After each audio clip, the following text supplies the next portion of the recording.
Welcome to the Heart Rate Variability Podcast, where we explore the exciting science behind heart rate variability. The material discussed in this podcast should not be taken as medical advice. Please check with your medical provider to make sure any suggestions or strategies are right for you. Visit us at the OptimalHRV.com website to learn more about the Optimal HRV app, download a free copy of Matt's book, Heart Rate Variability, and also get show notes and additional resources around heart rate variability and its applications.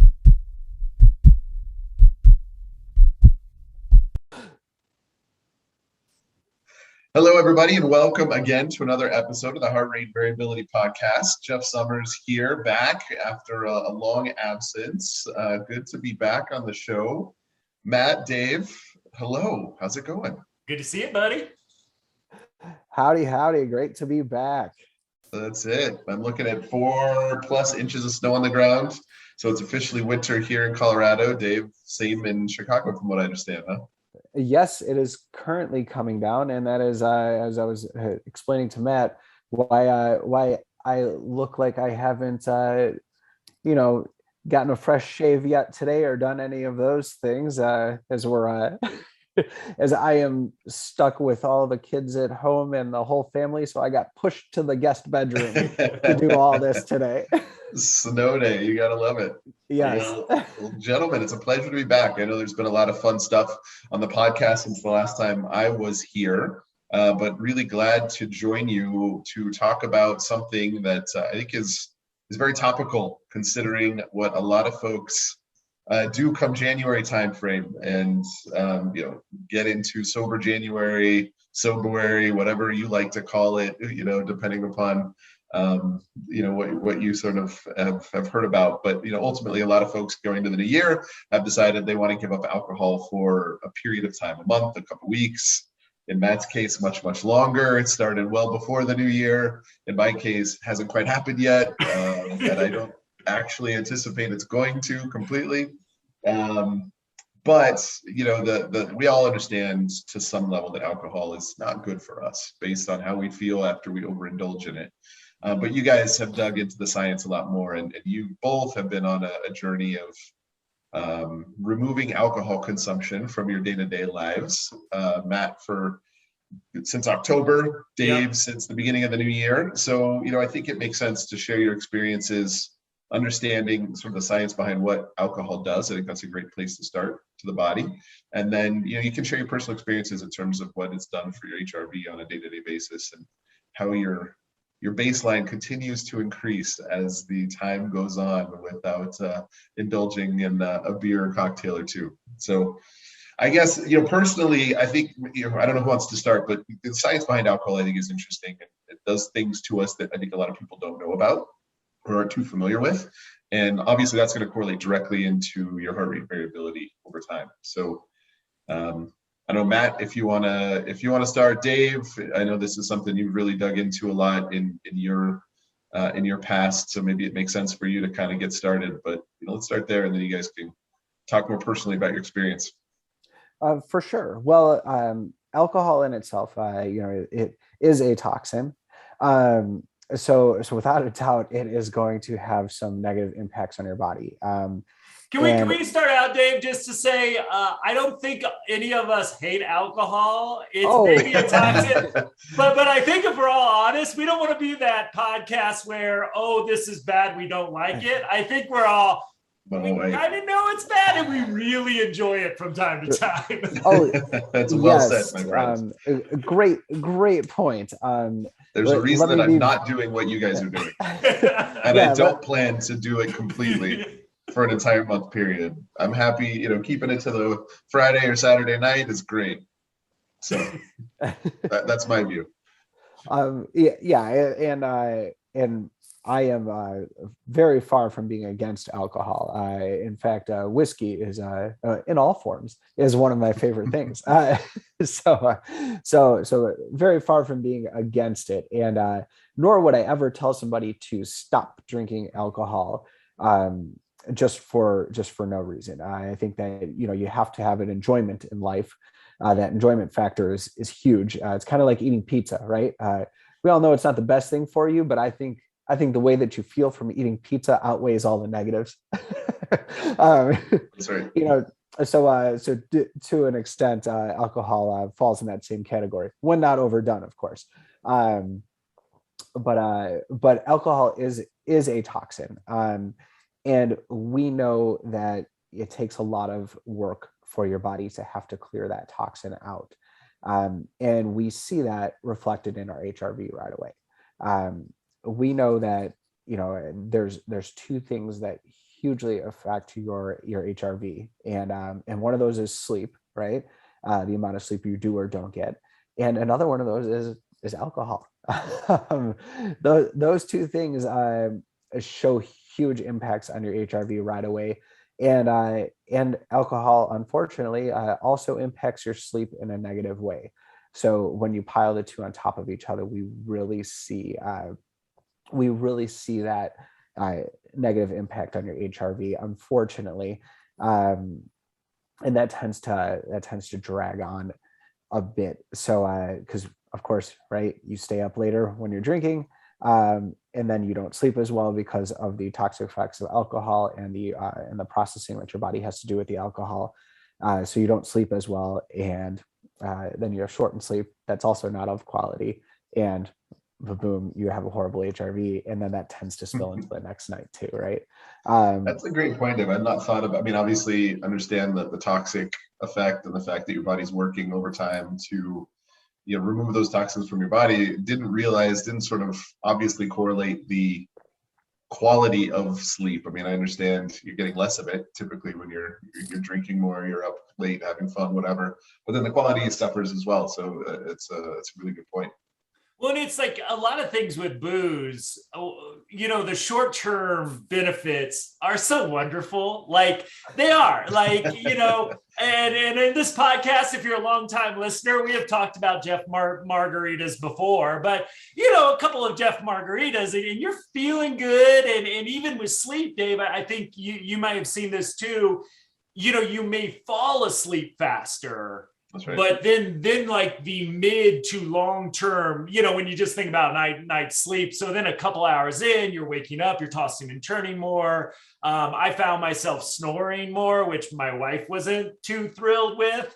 And so that REM sleep, the real restorative sleep, really gets robbed from you as your body tries to, again, process that toxin as well.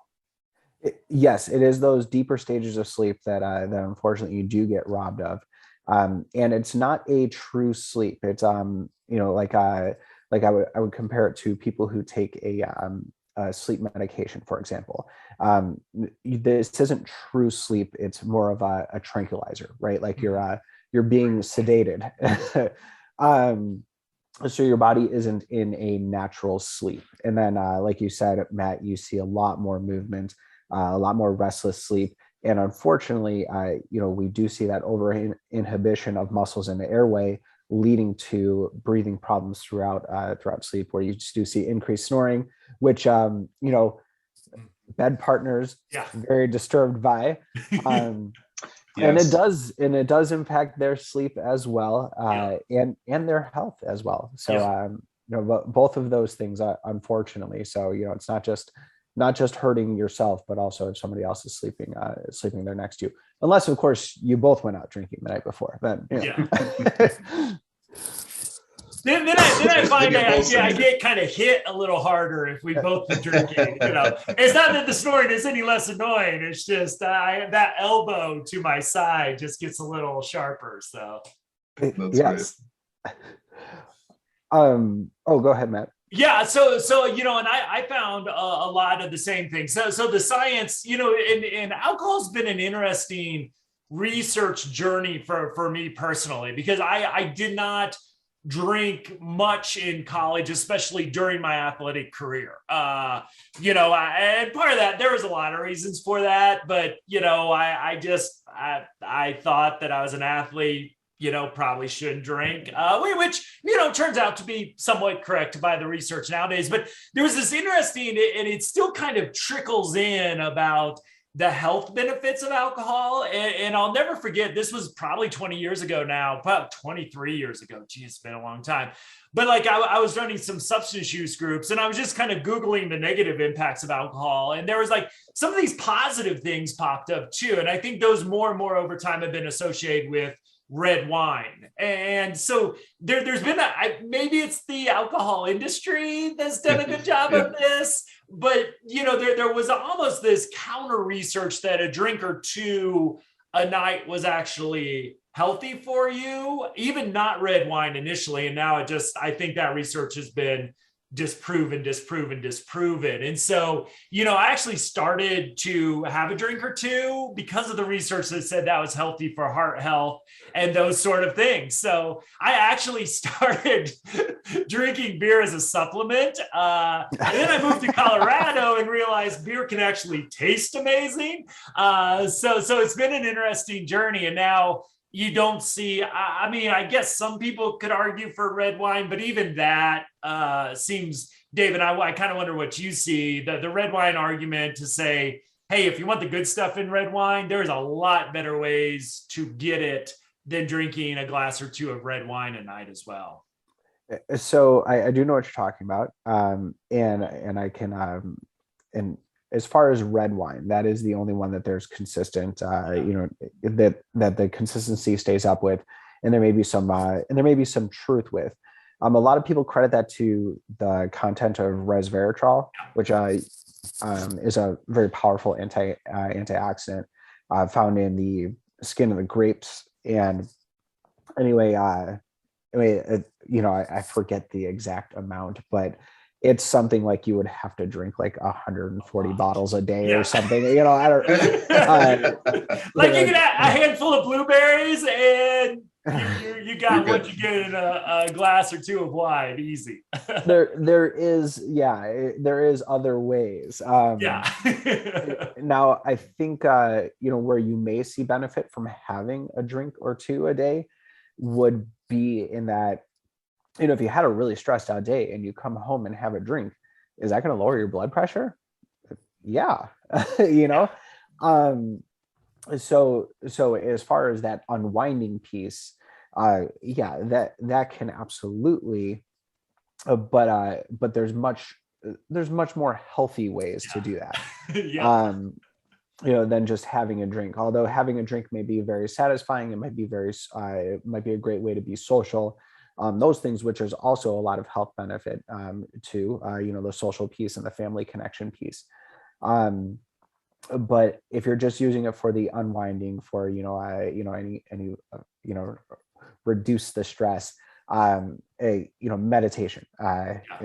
One of the better things. Go for a walk. Go for a walk. Exercise. Take a shower. Well, so much of it becomes habitual, right? It's like sort of what you do, It's like, oh, I'm home, time for a drink.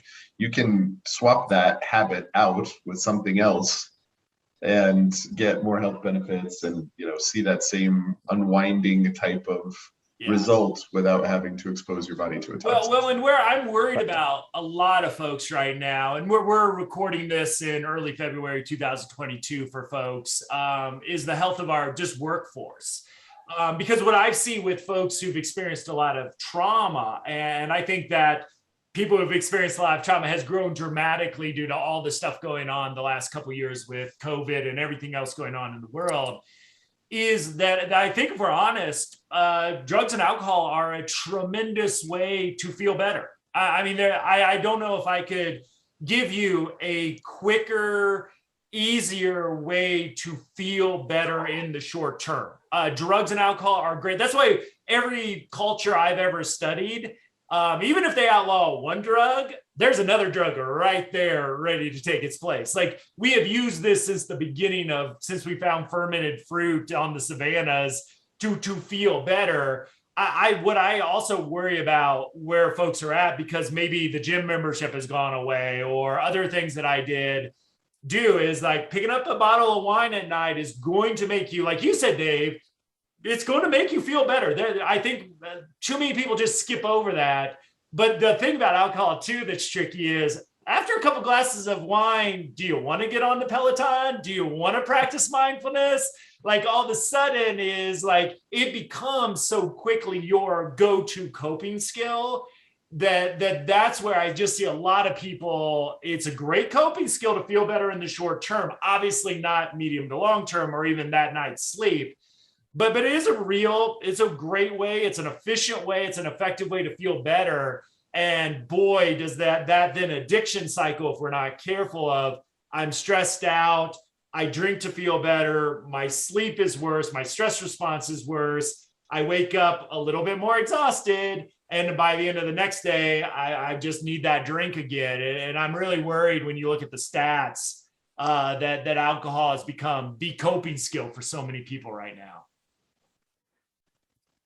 Indeed, I think you are very correct, and obviously, I know there was a huge spike in alcohol sales, and I believe that has remained high. Yeah, the liquor stores, can't keep stuff on shelves since COVID. It's crazy. Yeah. Right. Them and pizza places, right? Yeah, exactly.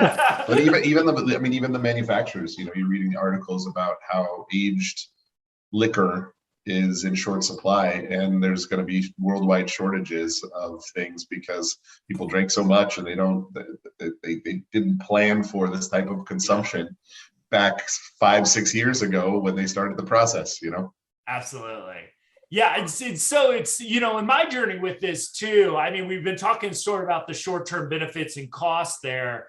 The other thing that really got me thinking about this, and this was coming out of the heart rate variability world, is this idea of the 3-day hangover. And this was something I wasn't aware from. What I was aware of, and one of the reasons I tried out Sober October, as somebody who may drink a handful of times a month, it's not something I did a lot, but I like to drink when I drink. I mean, I'll be honest with you. I like 4 or 5 beers instead of just one, because I like the buzz of alcohol. I think we can say that and be okay with it. But what I was seeing was, as I got older, the hangover came a lot earlier with the number of drinks I was having. So I was just getting kind of pissed off that, after 3 or 4, now these are IPAs, Colorado IPAs at altitude. So, when I say 3 beers, it wasn't like Michelob Ultra at sea level, but, I was just miserable the next morning, I just, and so I started to look into this, and, I just think that idea, and then I was starting to track it on our app as well, of seeing that not only did drinking impact the next day with what would mostly be a mild hangover unless I hung out with Jeff, but I could track it into, okay, I went to Jeff's house on a Friday night to watch basketball. Saturday was a disaster, but Sunday I was still maybe like 25% below my all-time average. And then Monday, maybe I was only 15% below, but I could start to track this over time that, Dave, you mentioned lack of sleep, which I know was contributing to this, but boy, I would see this 3 days out, and that kind of asked me the question, is it worth it? That was the question, is to have, 3 days of lower HRV that I was seeing pretty consistently after 4 or 5, strong beers at altitude. Was it worth that hit to my autonomic nervous system for that next couple of days? And that was something that I really wanted to find a workaround to, but really struggled to find a way to be healthy and justify it with what our damn app was telling me about the impact of the things I like to drink. This darn technology, right? I know. Just ruining all your fun. Knowledge, exactly. There's a reason why they say ignorance is bliss sometimes, right? Yes, absolutely. But you're absolutely right that, the multiple day hangover is a real thing, and it even has less to do with the alcohol as much as it does to do with the lack of sleep or the low quality sleep. Yeah. And actually my wife and I joke about this too, is it seems like the older we get, the more it's like we can drink less, but we can't lose that sleep anymore. Right, exactly. It's like the bad next day comes that much sooner. And Jeff, I know you feel the pain too, because the little kids get up at the same time, no matter what. Well, earlier, if you had some friends over, or you went out, and had a big night for whatever reason, they wake up 2 or 3 times that night. They're up earlier. It's just Murphy's Law. They don't sleep in. They don't sleep through the night when that happens. They know, and they torture you. And the wife probably doesn't use the excuse, well, I went out drinking with buddies, so I can't get up right now. I doubt that has much traction in either of the households. No, unfortunately, it does not. That's right. But it is, that lack of sleep has a huge impact. And that's where, okay, your body can clear the toxins of the alcohol, but you lost that night of sleep, which then means that next night of sleep, now your body's playing catch up on sleep. And if sleep gets disrupted again for some reason, now you're continuing that cycle, right? And then you look at what that's not only doing from heart rate variability, but your brain function, right? How much that is down. Now you're losing 2 days of your quality brain function because you had a fun night. And granted, I think it's worth it every once in a while. And Matt, I'm very similar too. I do share that. In that when I don't just have a beer on a Tuesday night. That's I don't find it particularly satisfying. We have a similar background too. So doing athletics, pretty seriously when I was younger as well. I wouldn't consume alcohol for months at a time just because of athletics. Now when that, now it's okay, well, if I'm going to drink, it's because yes, I do want to enjoy the drinking. I do want to enjoy the times around drinking.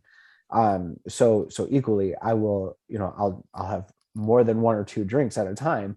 But that's all I'm going to have in a week, 2 weeks, So I definitely feel the impact a little bit more as well. Yeah, exactly. That tolerance. It is a thing too. And you throw age on top of that, it's like that. Pretty. And one of the things that Sober October kind of woke me up to is, why wasn't I drinking when I was an athlete? And the answer to that, I think there's probably, I don't want to go back and analyze like 18-year-old Matt too much, because that's a whole different podcast in and of itself.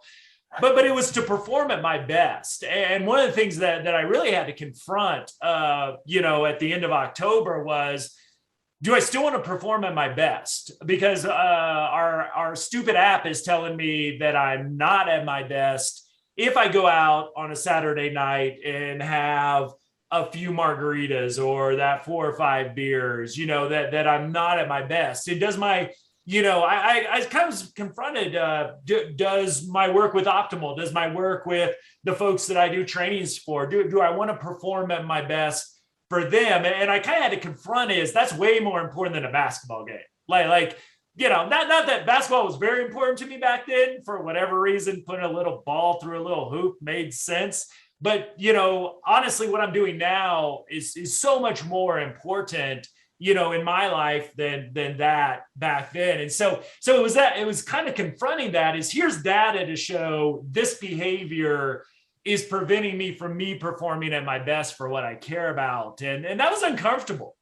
We call that in cognitive behavioral therapy, cognitive dissonance. And I'm not good with that. I'm like, so how do I do this? And unfortunately I couldn't find a way out without eliminating the behavior pretty much full force. So yeah. It's a hard reality. It is a hard reality.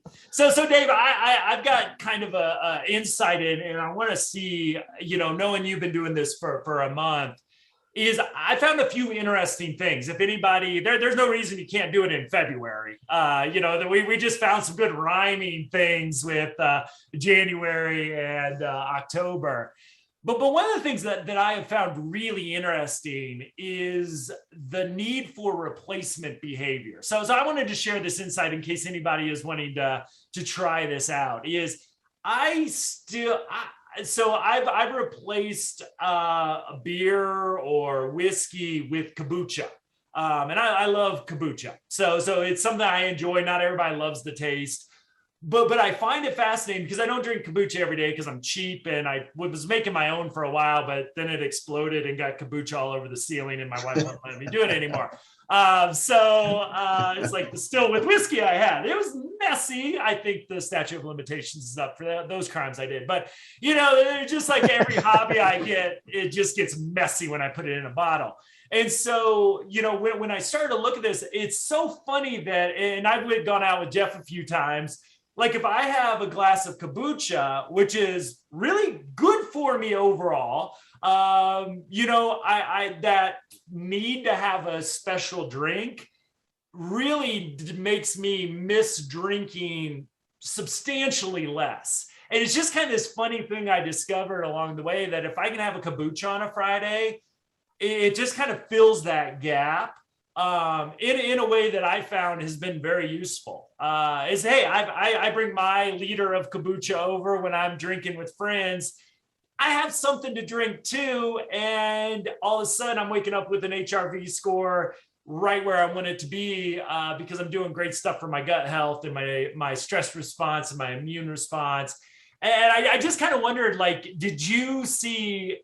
I don't know. Did you see any of this with the month that you stopped drinking? So yes, 100%. I too use the replacement, and I use sparkling water. Personally, I don't know if you guys are familiar with the brand Spindrift, but I find their sparkling water to be absolutely delicious. Anyway, that's that's my liquor money. I bought myself from Costco, one of the giant cases, and that's what I've been drinking in place. And it's very satisfying. It tastes great, and you're still getting that carbonated beverage. Which I may mix whiskey with at times and everything. So I'm like, okay, so I'm still getting some of that stuff. And like you said, Matt, it's still a special drink. It's not something that I would have just every day. So it does satisfy that craving, and that can be true with anything, but especially this case with alcohol. And you gave a great reason as to why you did try out the Sober October, and for Dry January for my wife and I, that's I wanted to, let people know listening, you don't, it's awesome if you have a great reason. The reason can also just be that you think it might be great for your health, and you're just curious and you want to try. So excuse me here. Yeah, and on that line too, I mean, I've been wondering this sort of before I went this way, but the more research, and Dave, I'd love to get your opinion on this as well. It seems I kind of started to see is 10 years from now, is drinking going to be smoking?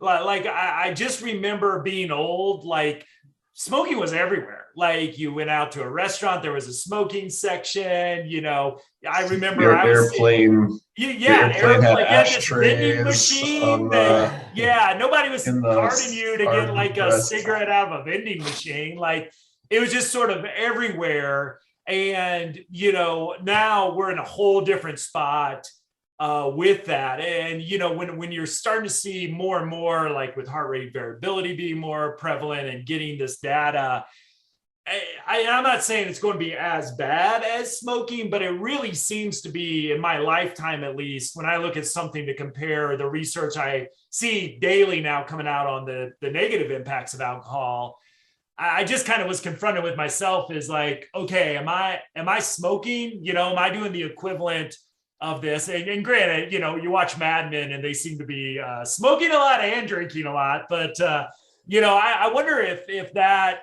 if yours, I don't know. I wonder what your response, Dave, to what I think I'm seeing out there in the research?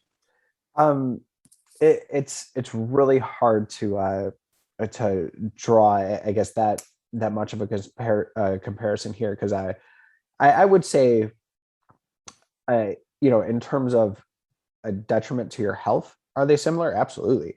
But socially acceptedness, with cigarette smoking, that's almost become like, okay, well, Yeah. if you don't understand how horrible that is for you at this point in time, you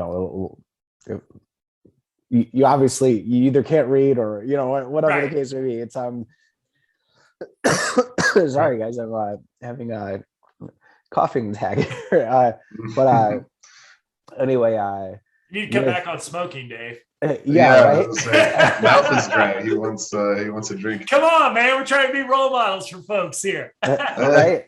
Yeah, trying to do the fun snow day thing has got me all dried out here. But anyway, with alcohol, it's so much more socially acceptable. It's way more ingrained in culture, and you don't have the secondhand smoke component either. And that's exactly it, Jeff. Exactly what I was going to say. It doesn't ruin the drapes in your house. It doesn't decrease the value of your car. It doesn't spill over like that. Now, granted, obviously, I would. You look at drunk driving statistics, and if you're in my field, I've not seen smoking lead to domestic violence or. Though, so I would just throw that in as a counter argument that maybe not as, culturally smoke. Let's not say we're saying one's good, one's bad, but I do think there's a ton of social consequences as well. I don't think we pay attention to them as much, but I think they're there too. 100%, and thank you for putting that out there, Matt. Yes, in that regard, absolutely. When you talk about drunk driving, when you talk about domestic violence, spousal abuse, that kind of stuff, absolutely. Alcohol is unfortunately a promoter for those kind of things. But you don't have the negative connotation that you have with cigarette smoking. And also the big unfortunate part, just like cigarette smoking, there's a lot of money to be made off of alcohol. Big lobby. Because let's face it, with cigarettes, if there wasn't, they probably wouldn't be there anymore. Right, exactly. Yeah. So I have one kind of final question, and this is, I'm not going to ask anybody to answer it, so I'll kind of answer it myself and then give anything. So Jeff and I live in Colorado, so we also have the availability of other substances. And one of the things that I've gone through is like, hey, everybody else is getting intoxicated. Is there anything I can do to get intoxicated with them? And it's been an interesting question, because is there any way to get the positive intoxication effects of alcohol without the negative impacts? And I'm not sure I've found that per se, but I do find that CBDs, I don't use them every day either. They become my Friday, Saturday sort of thing. But, we have all these gummies flown around Colorado that is basically socially acceptable as much as alcohol is. I know that's not worldwide, or even, you go to Kansas and they get pissed off at us that we've legalized weed and sue us and all that stuff. But with the decriminalization of marijuana, now I don't think smoking anything is anything I'd recommend, but I do think I always look in my field, we talk about harm reduction. And so can we reduce harm in any way? And, I wonder with the increased availability of both CBD and THC in forms that are not unhealthy for you to consume. I just kind of wonder, as we look at heart rate variability, what I find is CBDs lead to healthy sleep, and my next day's HRV is where I want it to be, versus what I do with drinking. So, one of my wonders is, as we have more drugs available, which doesn't always sound like a great thing, is there healthier alternatives to get a buzz than we get from alcohol? And I don't think that's a conversation I hear very much, because I still think it's like a little taboo to say, that we go to the weed store and we do that instead of drink. But, hey, we're trying to raise HRV. So, those alternatives, I wonder, out there as well. I've tried to find like non-alcoholic drinks that have like herbal mixes that allow you to get some buzz off. But those all seem more expensive than drinking, so I'm cheap too, so I don't do those. But I like I said, is there a healthier way to get a buzz? And I think in Colorado there is, but I don't know. I mean, I think that's one of those replacement behaviors, is can we get the positive without the negative piece of this? I'm glad that you brought that up. And without a doubt, when you look at things like marijuana or just CBD, there is especially when you talk about a CBD type supplement. You're talking about something that is going to have positive health effects, and also it's going to kind of make you feel good. So is that a positive all around? Yeah. And especially if it's replacing alcohol, in my opinion, that's a great positive. And even when you talk about, smoking marijuana, in comparison, is that arguably a better alternative? And, it is up for debate, but as far as, in terms of damage being done to your body, is one better than the other? It kind of looks like, the natural side, what naturally grows from our earth, might actually be better for your body. So it's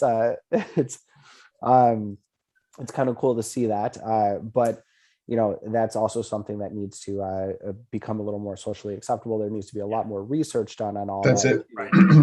I think the research is just starting to kind of come out, and there's still a lot of blanks to be filled in. There is, and it's something that we all need to we all need to figure out, but right. That is slowly coming, so we're going to see that, which is great. And Matt, I mean, you're experiencing it, right? I mean, you're doing research on your own, right? You're seeing when you do partake, that your HRV is not negatively impacted, and you saw a significant impact when you were drinking, right? So that just from a personal experience standpoint says a lot, especially over a 5-month sample size now. Yeah, exactly. And it's just, it's funny watching my monthly averages, and I've had COVID during this stretch, probably, just a little hit. Dave and I have been working on a book with Ina. So, there's been some stressors there that have been fun, but, huge projects on, but so I've had some really sort of a hit, was getting burned out before the holiday break, and then COVID hit Christmas Eve. Thanks, Santa.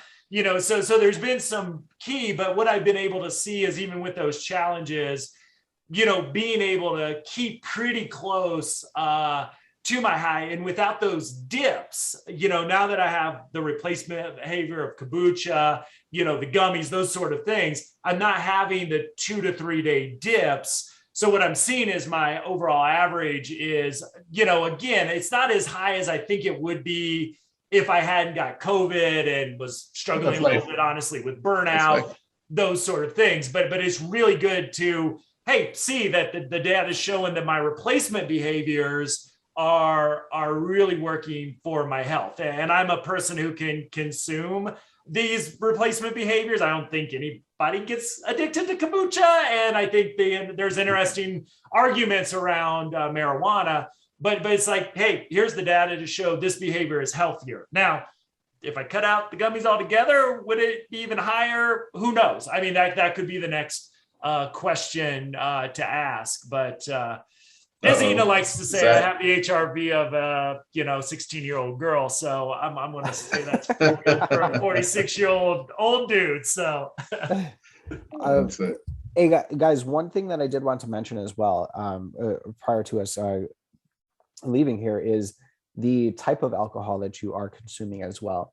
I think I wanted to mention that earlier when we were talking about the alcohol specifically, but yeah, you can look at that too, because the type of alcohol, like if you're drinking beer, for example, like Matt said, like a heavy IPA, there's a lot of other stuff in there that could possibly be negatively affecting your body in addition to the alcohol. So if you're somebody who drinks a lot of heavy beers and you have very negative reactions, try switching to, tequila, for example, something that's a relatively clean liquor, and see how that changes your HRV. And then, and then make your decisions from there. Because there is healthier versions of alcohol. So sorry, I just wanted to make sure that we got that out there too. Yeah, my smile is, be careful with Jeff and tequila. That would be my only, because not only are his margaritas really good, he also then later on in the evening brings out the top shelf stuff, which is hard to say no to. So yeah, but I agree that there is, and I think when you watching people drink, bad, whether it's light beer or whatever, there is, I think that's a really good point. There are healthier ways to drink. And I'd say primarily we're talking about moderation is probably the best strategy, but also, if you drink, if a beer is unhealthy and you're drinking 6 or 7 of those versus a shot or 2 of tequila, yeah, there's healthier ways to drink, definitely too. So awesome. Gentlemen, very enlightening for someone who has not undertaken. That's not true. In the past, I've done Whole30 a couple times, so I have been through it. And it's very interesting, right? Because you go through these things and you do it, but you feel better. This was before I knew about HRV. Knew I feel better, knew I was sleeping better. And after the Whole30, what did I do the next day? Had a drink, right? So it's a good point in terms of understanding the actual impact, being able to quantify it is what we can help do. And so, using biofeedback training and those kinds of things, mindfulness training that everybody can find within the app, not only tracking HRV, using those to continually train your HRV to improve, and then understanding things like alcohol, like sleep, like diet, like all the things we've talked about that then sort of undo some of the good things that you can do otherwise is just important. And then we make our decisions. To your point, Dave, we're not trying to tell you to not do it. We just want it's good. More information helps you make better decisions. And so, Matt, you've decided the best decision for you is to completely cut it out. Good for you. I've tried to refrain to 2 nights a week and keep it minimal. That's my decision, and everybody gets to make that decision. But having the data to understand how it's really going to affect you is something we haven't had in the past, and we encourage everybody to use our app or somebody else's app or whatever else is out there, because it's just going to benefit the individual in the long term. Yeah, absolutely. That N of 1, like what does it do for you? And to measure that, I think, is the great thing about where we're at technology wise, and what the app has done for me is, I would have loved to seen what, 25-year-old Matt after a night out. Well, what did that do to my next day's score versus the 47-year-old version? And I think that gives you great data. And if performance is important to you, you can adjust certain things and find less harmful behaviors and still enjoy life at the same time. So, and now Jeff has a designated driver, so it's a win-win all the way around here in Denver. Exactly. Although last time we went and grabbed dinner, you caught COVID, so your wife probably is going to let you see me for a long time. I know. Tell Sarah it was not my fault. It was not my fault. It wasn't your fault. All right, gentlemen. Pleasure as always. Thanks to everybody for listening. We appreciate the support. If you haven't checked us out, go to optimalhrv.com. You can learn more about the app and what we're trying to do. Look forward to the next one. Hopefully it won't be 2 or 3 months like it was this time before I can make an appearance. Awesome. Thanks, everybody, take care. Thanks, everybody. Excellent to see you guys.